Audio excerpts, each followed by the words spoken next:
हरे कृष्णा। राधे राधे सभी को। कैसे हैं आप? आई होप आप अच्छे होंगे। तो आज है वरुथनी एकादशी।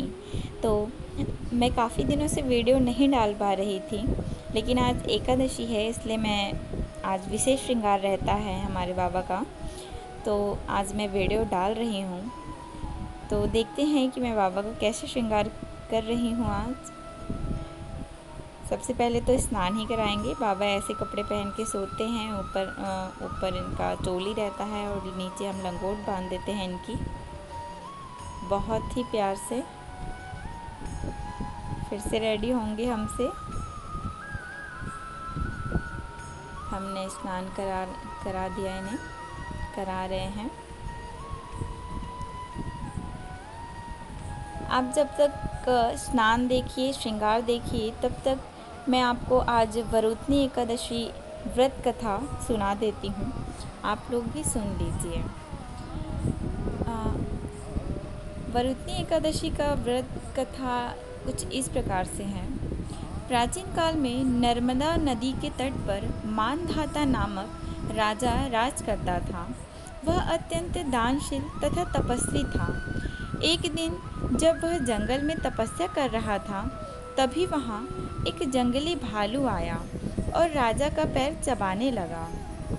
परंतु राजा घबराया नहीं, अपनी तपस्या में लीन रहा। राजा ने क्रोध न करके भगवान विष्णु से प्रार्थना करनी शुरू कर दी।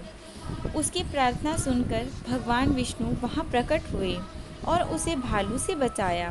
राजा का पैर पहले ही भालू खा चुका था, इससे राजा बहुत शोकाकुल हुआ। उसे दुखी देखकर भगवान विष्णु बोले, हे वत्स, शोक मत करो, तुम मथुरा जाओ और मथुरा जाकर वरुथनी एकादशी व्रत रखो। व्रत रखकर मेरी वराह अवतार की पूजा करो। उसके प्रभाव से तुम पुनः सुदृढ़ अंगों वाले हो जाओगे। भालू ने जो तुम्हारा पैर खाया है, वह तुम्हारे पूर्व जन्म का अपराध है। भगवान की आज्ञानुसार राजा ने मथुरा जाकर श्रद्धापूर्वक वरुथनी एकादशी व्रत किया। इसके प्रभाव से राजा शीघ्र ही संपूर्ण अंगों वाला हो गया और उसे स्वर्ग की प्राप्ति हुई।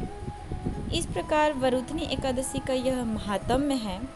भगवान की लीला तो अपरंपार है, वो तो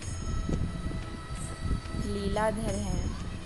तो इस प्रकार वरुथनी एकादशी व्रत कथा तो हो गई, तथा आप लोगों ने श्रवण कर ली। तो फिर अब हम देख लेते हैं थोड़ा श्रृंगार।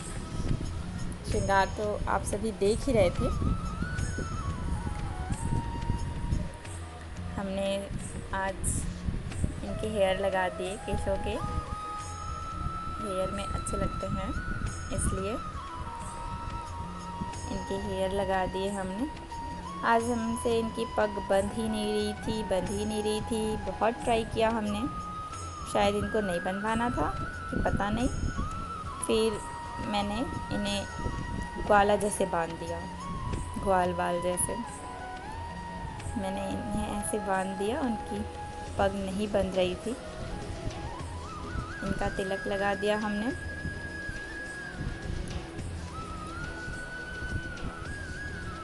रेडी हो रहे हैं कि हम काजल लगा दे रहे हैं, किसी की नज़र ना लगे, इसके लिए हम काजल लगाते हैं।